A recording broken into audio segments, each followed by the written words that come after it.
Hi there, and welcome to Neophyte.tv, the technology review with 2 points of view. My name's Ben Friedman. And I'm Tiffany Young, and every Monday we bring you 2 unique points of view on some of the latest gadgets, software, and websites, along with this week's top stories. Don't forget to visit our website at www.neo-fight.tv to subscribe to this podcast or to send us your questions. You can even use our audio voice link to leave us voicemail questions using your computer's microphone. This week we'll be looking at the Arcos AV700 portable media player, the real estate website Zillow.com, and the DVD copying software DVD Shrink. We'll also answer some of your questions sent to us via email. But first, let's take a look at some of the headlines making news this week.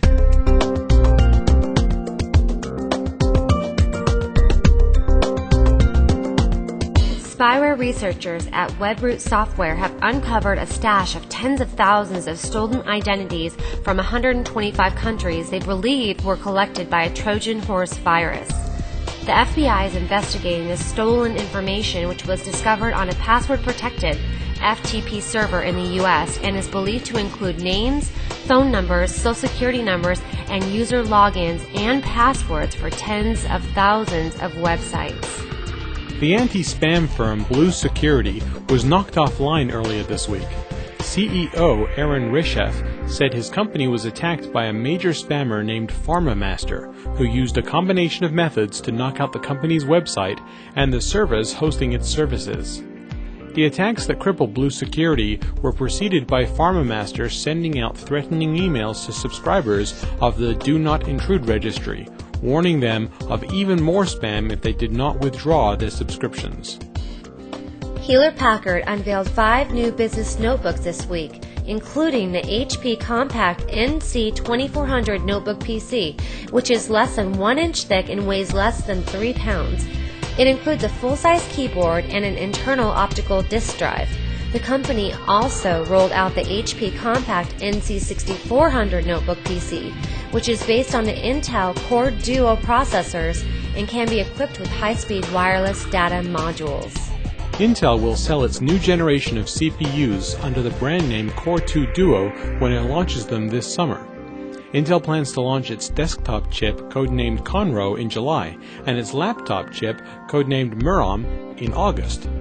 Both chips will be built with Intel's new 65nm core design.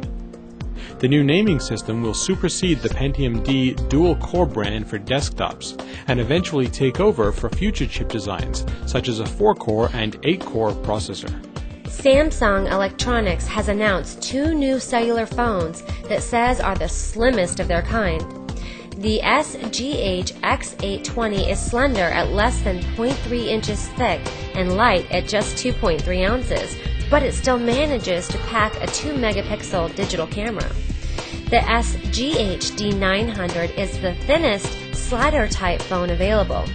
It is 0.5 inches thick and weighs 3.3 ounces. America Online will begin offering free phone numbers to the 41 million users of its instant messaging service, which will allow them to receive unlimited free phone calls from regular phones using voice-over internet technology. Called AIM Phone Line, the offering is set to go live May 16th. In addition, AOL next week plans to launch AIM Pages, a new service designed to compete with the massively popular MySpace.com site. Are you looking to step up to the next level of HD video editing? Did you think that real-time HD editing solutions were out of your reach? If so, it's time to take a look at the Matrix Axio LE real-time editing platform, available at a breakthrough price. It features no render, HD and SD finishing in compressed and uncompressed formats, superior real-time color correction tools, advanced real-time effects, and a full complement of analog and digital audio and video inputs and outputs, all at a price point that puts it within the reach of any video studio. Find out more today at www.matrox.com/video.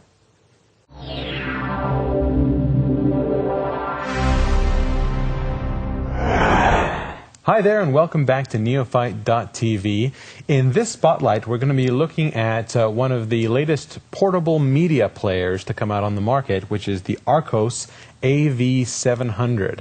And Archos is a company that has a long line of portable media players. Portable media player is basically it's kind of like an iPod with a screen that you can watch your videos on, and you can download the videos from your computer to the device and play them back. The Archos, as well as playing video and MP3 devices, like an iPod would, will also display your photos, so you can play photos back on it as well. And it'll put the photos together in a slideshow, so you can set it up and show your pictures to mom or what have you. And I got to tell you, I really like this product. I'll tell you why.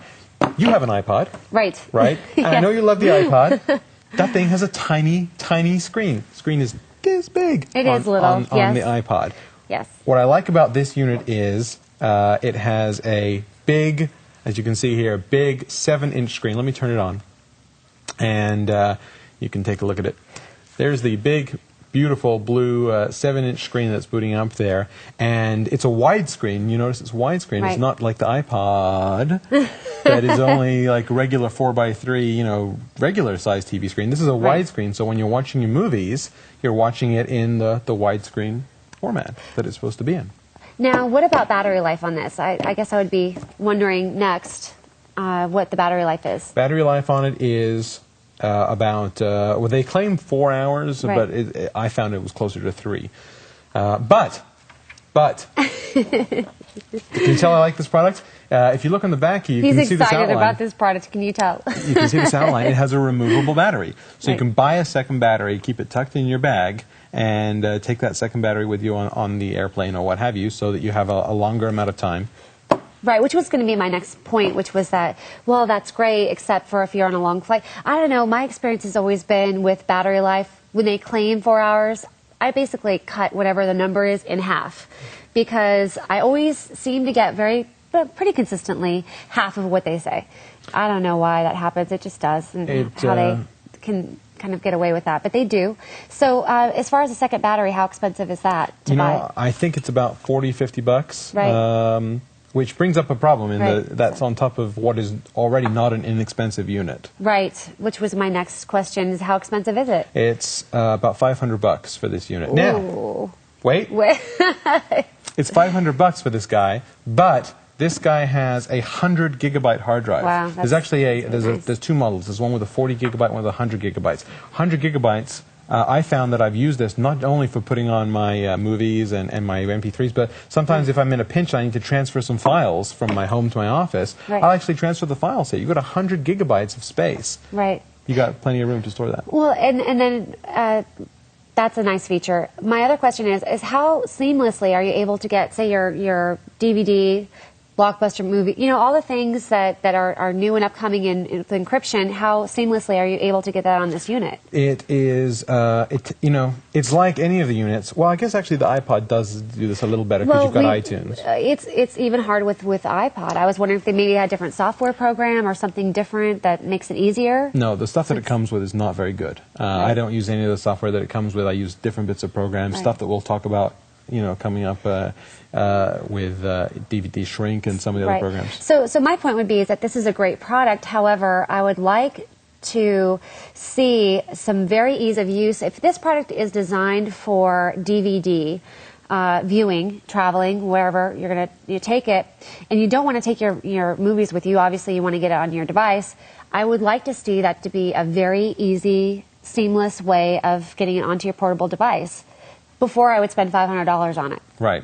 But I got to tell you, all those things aside, pretty much every portable media player has the same issues with that, is that, it's hard to get the DVD on. I like about the fact is that you can actually see the screen on this thing. They do, but at the same time, you could take your iPod running. You could take your iPod, you could put it in your pocket. You can take this running. Yeah, right. You can run with this. Yeah, right. If you're maybe stealing it. That's what I'd run with it. You could run with this. I mean, okay, it is bigger than the iPod. I mean, I'll grant you that. Right. But you're the one that's always saying how you carry your purses around. You don't mind having the big devices or having lots of right. But stuff. if I'm going to carry, but I also say that if I'm going to have a device, I want it to be smaller than that. And if I'm still going to have the same issues with not being able to get them on very easy, which I still have with the iPod, I'm going to go for the smaller model, not the bigger one. It is big, and I'll give you that. It's also not the lightest thing. It does have this cool flip-out stand. Let me show you this. That is a nice feature. That was my first question when I see that flip-out stand right there, and that means that you can just plonk it right there. Let's see you do that with your iPod. Well, no, we can't do that with the iPod, but I can get it in my bag easier. Okay. Last thing that I really like about this product, more than the iPod, it has built-in speakers right here. Now, they're not very loud and they're kind of tinny, but I have young kids. And I love to go to restaurants, and I'll set this up in a restaurant, and I'll turn it on. And they're too young. I have a 3-year-old and a 1-year-old. Too young to really wear headphones. So Ben brings his electronic babysitter to restaurants.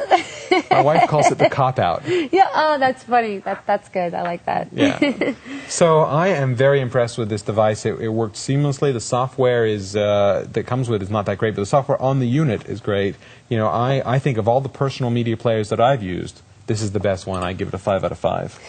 I'm going to give it a 3 out of 5, and I'm going to give it a minus a couple of points for not having an easeability of getting your DVD movies onto the actual unit.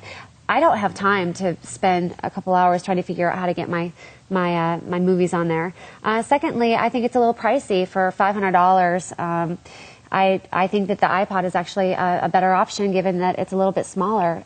But I think it just really comes down to the needs of the person. $200 cheaper. And $200 cheaper, thank you. So I'm going to give it a 3 out of 5. So that's a 5 out of 5 for Ben and a 3 out of 5 for me. That gives us an 8 for the AV700, and we'll be right back. See you in a bit. If you're looking for a custom-built computer system created to the exact specifications you're looking for, look no further than Puget Custom Computers at www.pugetcustomcomputers.com. Puget builds computers the way you want them built. They work hard to take the hype out of computer building, to help you make good decisions, and to help save you from paying for things you don't need. It's their goal to provide you with everything you need to have a hassle-free computing experience. For your next PC, look up www.pugetcustomcomputers.com.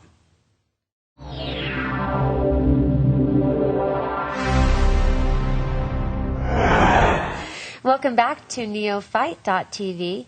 In this spotlight, we're going to be talking about the website Zillow.com. What Zillow is it's a real estate tool that you can use to sort of kind of find out what your neighbors' houses are worth, what your house is worth.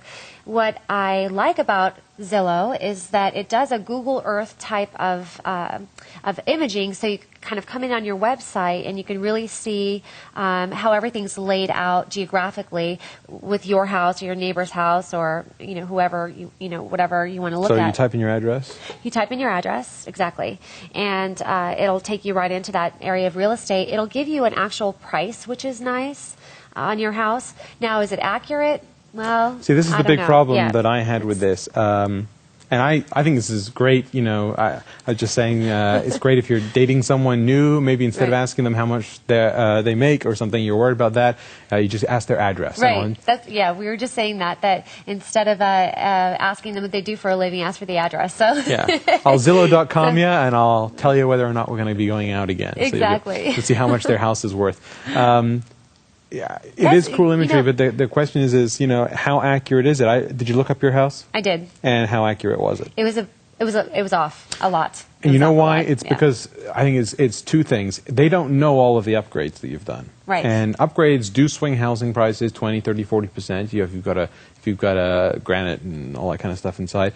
And it also really, I don't think it takes into account very recent swings in the market. Like my house here in Phoenix, my house has gone up in price. Just in the last 6 months, it's gone up, 30%, 20, 30%, just because we're in the real estate market. I don't think this thing, so if it's looking at houses that sold 6 months ago, that wouldn't be the same as the Well, that's the price other question today. is how accurate, or how, as far as time-wise, when was it last updated? Exactly. I mean, is there something, I didn't see anything when I was looking that said last updated, Right. This date. I think it goes by like the last time that certain house was sold, but they may not have been sold, for but then a it would year have ago. to recalculate everybody else's, Right. in the market in comparison with yours to give you the reading again. So The only other thing about this is that, so it's cool. Will you agree with me? It's I a would cool agree. site. It's cool to see your house. It's cool for fun. It's a fun tool. It's not a tool that I would definitely, I wouldn't recommend it for. No, I would definitely go there if you're looking at houses. Maybe gives you a general Right. sense of some of the pricing in a certain area. It's like Google Earth with a bonus of having price tags attached to all the houses. Right. Which But is really cool. It's a shame because a while back, like a year ago or so, when they were talking about this before the software had actually launched, the whole idea, and maybe he'll still do this, the whole idea was this was going to be a real estate for sale by owner site, kind of like the eBay of real estate, where you would actually put up your listing on there and people could go and look at it and see how much something was worth, and you could actually buy and sell your house through this. And the whole idea was, this was going to be the end of the real estate agent. Right. In the same way that Amazon.com wants to be the end of the bookstore. And I'm sure they're not real estate agents out there not happy at all about. No, but I don't think they have that much to be worried about if this is, Exactly. Well, if they have this to work with, there's no worries. That's right. There's no That's worries. right. The other thing that I found troubling about this was there's lots of ads on this site. Right. Lots of ads I did across the notice top. that. Google ads down the side. There's ads. Every square inch of the space that isn't taken up by your picture of your house is taken up. Now the guy's got to make money, right? The guy's got to earn a living to keep the site up there. Right, but does he have to make that much of a living where there's that many ads? I found usually that does get annoying. It's very annoying. Usually, I find the ads in these things are, in most websites they're placed in discrete sort of locations. Right. This one I found annoying. The quantity of ads and Google ads and that kind of stuff that were up there. Right, I agree. Oh, and I also want to mention too. I think when Willow is doing its appraisal values, I think it's just taking into consideration square footage and lot size. I think that those are the two things. I mean, how can it really take into consideration whether it's a Santa Fe style versus a It can see inside your house. What? It can see inside. It's got X-rays. No, when they can have that. They come in. Now, if you had Willow.com and then you could click on that house and then do some sort of a virtual tour, now that would be cool. That would be cool, and that would be something that. See, I think that's the kind of thing that he wanted to integrate, or Right. that people were talking about. This could Right. happen. You could have virtual tours. You could have different things in there where it's like buying a car. you could actually put in put in an offer. I mean, look at what's on eBay now. Is if you look at a vehicle. I mean, I have bought a vehicle on eBay because I felt so comfortable with the buyer's or the seller's feedback rating, and the actual pictures that they showed was so detailed. I knew what I was getting sight unseen. I mean, I felt very comfortable making that transaction. Now, would it be hard for me to make that step up into real estate? Probably not. I may fly in to do a walkthrough. But I basically think but if that you're my spending a decision couple would be- $100,000 or whatever, flying in to take a look, that's reasonable. Exactly. Right. So other than that, though, I really think right now it's a good concept, but for right now, it's mostly a fun tool. Right. Fun tool. So With lots of ads. I give this site 2 out of 5. It's cool to look at, but doesn't really have accurate ways of showing you what your house is worth. It's just kind of a neat, fun thing. 2 out of 5 for me. I'm going to give it 3 out of 5 because I think the concept is really great. I think the idea, the mastermind behind putting this together, that was really cool that they decided to put prices. They took Google Earth and added prices and made it an interesting place for us to go look at. And if you're dating and you want to find out what that gentleman If where they he could lives, if they could put in how much the people inside the house make, Right. that would be great. 5 out of 5. 5 out of 5 right there. Absolutely, yeah. Put that in would how be much full the people 10, make. full This 10 this from us. person is and criminal records too. That would be great. Yeah. Okay, yeah. so that's 3 out of 5 for Tiffany and 2 out of 5 for me. So that's a big 5 out of 10 for Zillow.com. Kind of a neat site, but maybe not quite ready for prime time. Not going to take over the world of real estate just yet. Exactly. And we'll be back in just a minute. The last few years has seen a proliferation of handheld devices, from cell phones to PDAs to iPods. Yet our clothing has not kept up with this technological advancement, until now. The technology-enabled clothing system from Scott E. Vest utilizes a patented, hidden personal area network to free users from the tangled wires of cell phone earbuds, CD or MP3 headsets, digital phone cards, battery extenders, and so on. Match this with specially designed pockets that let you carry your gear without visible bulk, and you've got a garment made for today's high-tech lifestyle. Visit their website to see the full line of stylish clothing for the technologically advanced at www.scottevest.com.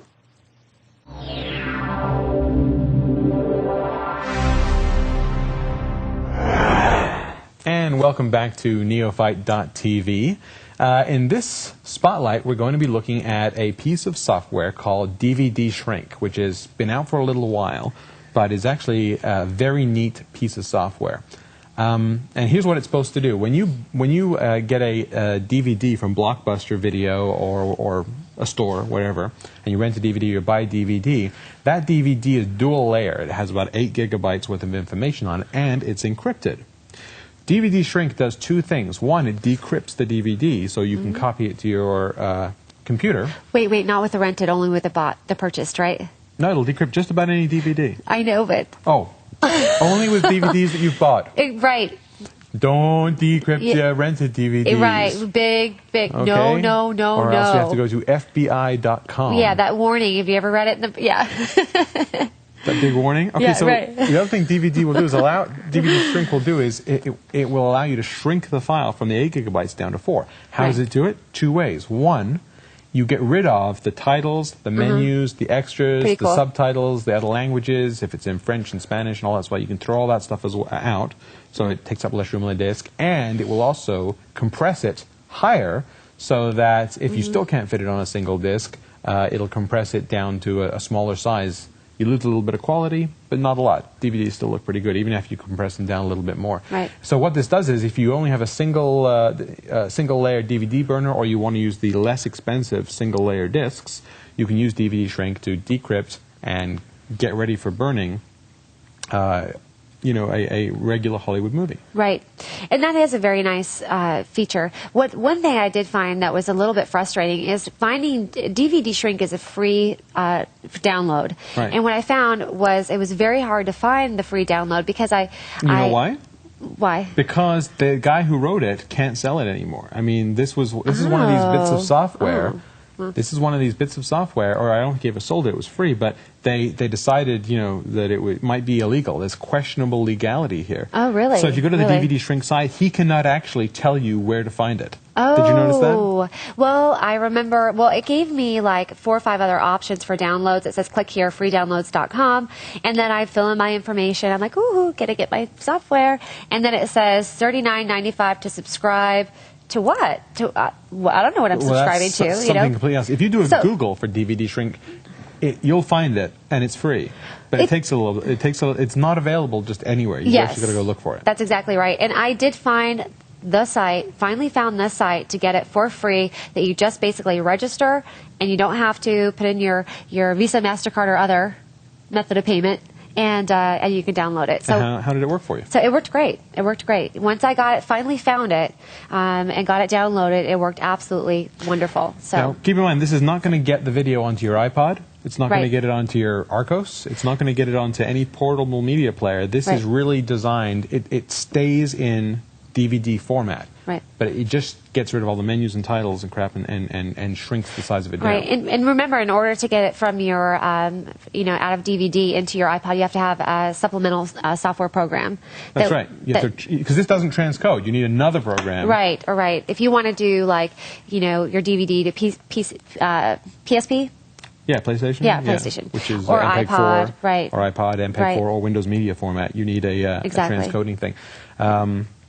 So you need one more piece. So basically, it's like step 1, 2, and 3. Right. To get to where you want to be if you want to actually move this onto another device. Now, I'll tell you what I often do though is hard drives. The CD-ROM in your computer. It takes battery life for it to spin that thing. And if I'm going on an airplane ride, a long plane ride, if you put a DVD in there to watch the DVD, it will suck your batteries dry a lot faster. Right. So what I'll do is I'll sometimes just copy this straight from a DVD to my hard drive, leave the DVD at home, and on the airplane I can watch it straight from my hard drive. That's a good idea. Yeah, and that way it's idea. using about half the battery that it would use if you were using the CD, because it doesn't have to spin the platter, the DVD. I had a quick question. Yeah. With PSP, though, PSP only has like a 1 gig? Like a 1 gig. PSP has a very, very small, well, whatever kind of memory card you buy. I think there's up to 2 gigs now on the memory card. So can DVD shrink, can we actually use that and then get the supplemental software to shrink it down again? You would have to get the supplemental software to shrink it down even further. Okay, so that's what the supplemental software does. Right. Shrinks it down to one more time. And also converts it, because DVDs are recorded in MPEG-2, and DVD shrink leaves it in MPEG-2. PSP uses MPEG-4. So basically, whatever other third device you're going to use. Basically, it's not easy. Yeah. There is no easy way to do this yet. I know. I keep trying to find like the directions for just step 1, 2, and 3. Like a recipe. I understand that 1, 2, 3. It's hard to find. So DVD shrink is free. It's fast. It copies DVDs very fast. Yes, it does that's exactly true. what it says, and it lets you get rid of all those titles and all that other stuff that you don't want. So, at least in my point of view, I give it a 5 out of 5. I think it's fantastic software. I think it does exactly what it says, and it does it for free. Ben, can we put up on the website, I'm going to give you the website that I did find, that I was able to download? I don't know if I can, to be honest with you. I really don't know. There's questionable legality around searching this. Oh. Let me tell you what I can do. Well, I'll tell you the link I can put up there. The link Save you a little bit of time. I can put a link to a Google search for it. So when you click it, it'll do a Google search for DVD shrink. That's the best way to find this. Is just go to Google and type in DVD shrink. Let me just give you a hint. It takes like the 5th try. Yeah, it's not necessarily the first one on there. Right, it's like the 5th one down. So I give it a 5 out of 5. And you? I'm going to give it a 4 out of 5. I really am very happy. I really am glad that it's free. It's a nice piece of software for being free. It would be nice if it made that extra step and transcoded it. Yeah, and that's what you really are paying for when you do that extra step. I haven't found that 3rd step to be free yet, but that would be nice as well. But it gets you halfway there for free, which is a good start. So I'm going to give it 4 out of 5, and that's 5 out of 5 for Ben. So that's 9 out of 10 for DVD shrink, and we'll be right back. Studio One Productions has been a leading source of high-quality audio and video equipment for the video and film industry since 1993. Whether you're just getting started with video editing and production, or you're a seasoned pro, there's no better place to visit to pick up the essentials of quality production.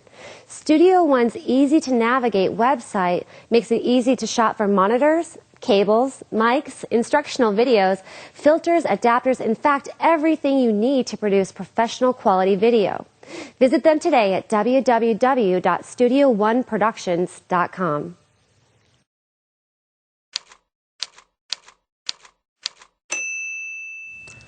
And welcome back to Neophyte.tv. This is the portion of the show where we try to answer some of the email that gets sent to us via our website. If you'd like to send us an email, the link is at our website, www.neo-fight.tv.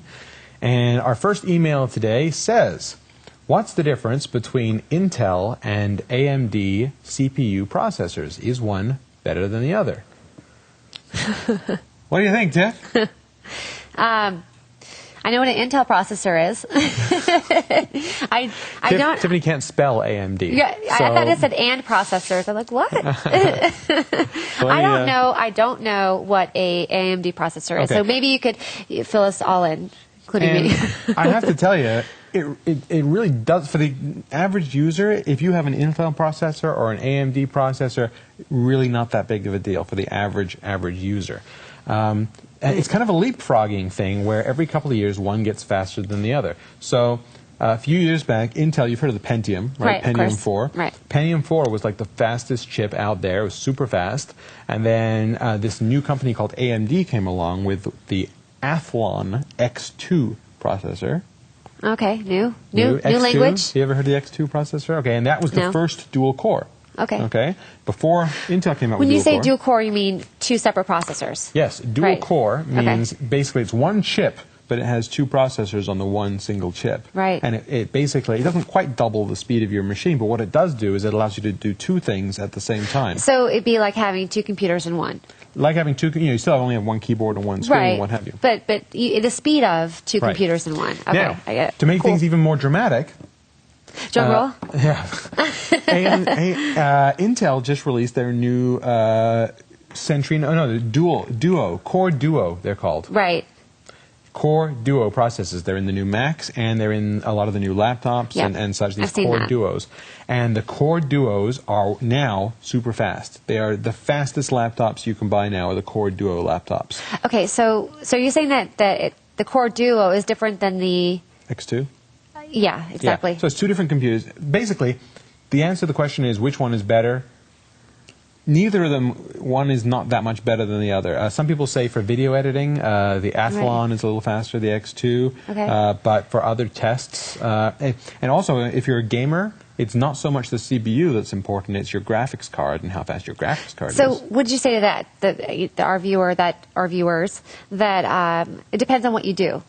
Right? Yeah. So it depends on what you're going to use it for. As long as you're buying a fairly fast machine, and you definitely want a dual-core machine these days, whether it's a Core Duo, Pentium D, which is the Pentium's desktop core, dual-core processor, or an Athlon X2. So you definitely want a dual-core. I would say, when you're going to the store, say, I would like a dual-core machine. But whether it's an AMD or whether it's an Intel... For the average user, not for power users, don't get me in trouble. Sorry, geeks out there. I know the geeks out there will have an opinion. But for the average user, I hope you'll agree with me, it pretty much doesn't matter whether you go Intel or AMD. You know, don't let that be the deciding factor. That was an excellent question, by the way. Congratulations. From our email viewer. I didn't know that one either. So, yeah. Our next question is... My portable hard drive works with my desktop PC, but not with my laptop. Can you help? So I would say... Now you carry around a portable hard drive. Hard drive works with my desktop PC. Right? Correct. Right. Yes. So I don't know if you've ever run into this problem, but desktop PC, this is a USB. Right. They didn't say in the email, but I'm assuming it's a USB hard drive. And USB hard drives draw the power... Yeah, that was my question. I didn't understand... So they're talking about a hard drive. They're talking about a hard drive that connects to the USB. USB hard drives draw their power from the USB port. You don't have to plug. You usually don't have to plug it into the wall. You just plug straight in. Most desktop computers, because they have large power supplies, have no problem powering these USB drives. But some laptops, not all, some laptops. We're not talking about your laptop. No. It was the other people's laptop. Well, obviously, this person's laptop is a bad laptop, not a good laptop. Didn't go with the best laptop. Some laptops, the USB ports are underpowered. And when you plug in your drive, it just won't turn on. Now, wouldn't you say that would be a manufacturer's defect of some sort if it was underpowered? Here's the thing. The USB specification says that each port is supposed to have, I don't know if it's 500 milliwatts. There's a certain number of milliwatts of power that each port is supposed to have. But some laptops, they just don't live up to that spec. And what are you going to do? Take the laptop back and say, I'm sorry, your USB port's underpowered? Well, how frustrating to be trying to plug in your external hard drive into your USB. You think, well, first you probably go through the process of elimination, would think, oh, great, the hard drive doesn't work. That's right. If you plug it into your regular PC, it does work. Okay, now you think you have a bad USB port. The other thing is, 3 hours later... Some hard drives take more power than others. So one brand, maybe a Seagate hard drive will work on your laptop, but a Western Digital won't, because one hard drive consumes more power. Now, would that not confuse the average person? I would be so confused and frustrated. And you're not even average. You're way above average, and you're still confused. Well, thank you. So I have a solution to this problem for anyone out there. I guess there is one solution, which is you have to carry the big wall wart charger around with you and plug it into the wall. No, not the big wall wart charger. Anything but that. It's not small and compact and little and doesn't fit in my purse. And that defeats the object of having a portable hard drive. But I have another solution here. This actually came with my Seagate portable hard drive. And I haven't seen these other places, but I'm sure you can get them. And what this is this is the end that plugs into your hard drive. Right. And this goes into your laptop, and if you take a look, there's 2 USB ports. This one carries the power and data, and this one just draws extra power from your other USB port. Now, it means that you need a laptop with at least 2 USB ports, and if you only have 2, you can't plug your mouse or other stuff in, because it's going to use both of them.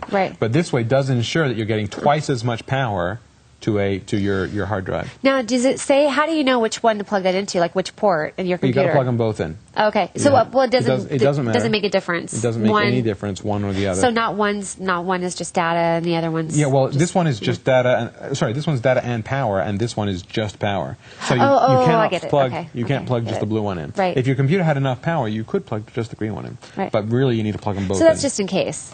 Just in case. Yeah, if it doesn't work with the green, you plug the blue in too. I usually just plug them both in just in case. Just to be doubly sure. Right.